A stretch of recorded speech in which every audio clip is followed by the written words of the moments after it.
You're listening to Systemic Error Podcast. The failure was designed.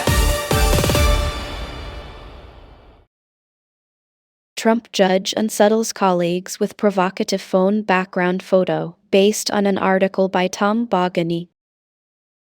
A Trump loyalist in a robe. The problem is not the phone. The reported phone background is the tell, not the crime. Emil Bove moved from Trump's personal lawyer to a top DOJ post to a lifetime federal judgeship in September, and now the Third Circuit is dealing with the obvious consequence, a judge whose public record signals allegiance to the man who appointed him. The photo of Trump after the Butler shooting is just the most visible symbol of a deeper fact. This is not neutral judging with a partisan relic on the side. It is the open display of political identity inside a branch that is supposed to arbitrate disputes, not advertise loyalty. Power put him there. The relevant power is not Bove's phone. It is the machinery that turned a Trump lawyer into a lifetime appellate judge. Trump made the appointment. The Senate-confirmed lifetime slot made it durable. The outcome is predictable. A judge with prior direct ties to Trump now sits on cases in the very institution meant to project independence from political patronage.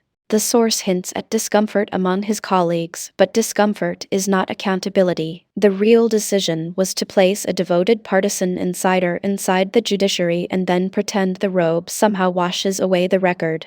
Ethics at the floor, not the ceiling. Bove has recused himself from cases directly tied to his prior Trump work. That is the legal minimum, which is exactly why it is so unimpressive. Recusal from the most obvious conflict does not answer the larger question, whether a judge who attends a Trump rally and keeps a Trump martyr image on his phone can credibly occupy a seat that depends on public confidence in detached judgment. The source correctly notes the ethics complaint and the scrutiny, but the framing still risks treating this as a personal awkwardness rather than what it is, evidence of a judiciary increasingly populated by people who see law as an extension of faction. The misdirection is the point. If this story becomes about whether the image was provocative or whether the rally attendance technically crosses an ethics line, the institution has already won the wrong argument. Those are low-level questions. The higher-level question is why a judge with such obvious political commitments was considered fit for a lifetime appellate seat in the first place.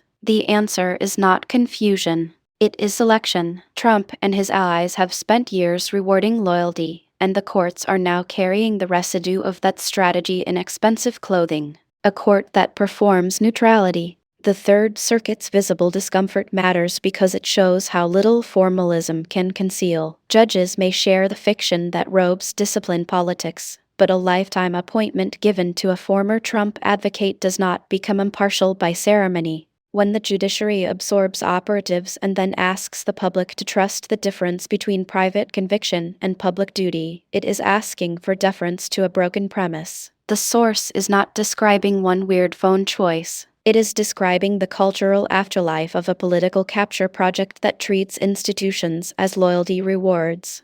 The larger pattern. This is what authoritarian normalization looks like in a legal register. Partisan actors are elevated, their signals are excused as personal expression, and the system narrows the conversation to etiquette instead of power. The issue is not that Bove appears too openly pro-Trump. The issue is that a lifetime federal judgeship was available to someone whose identity is fused to a political leader. That is not a lapse. It is a design failure with consequences that will last far longer than a single ethics complaint.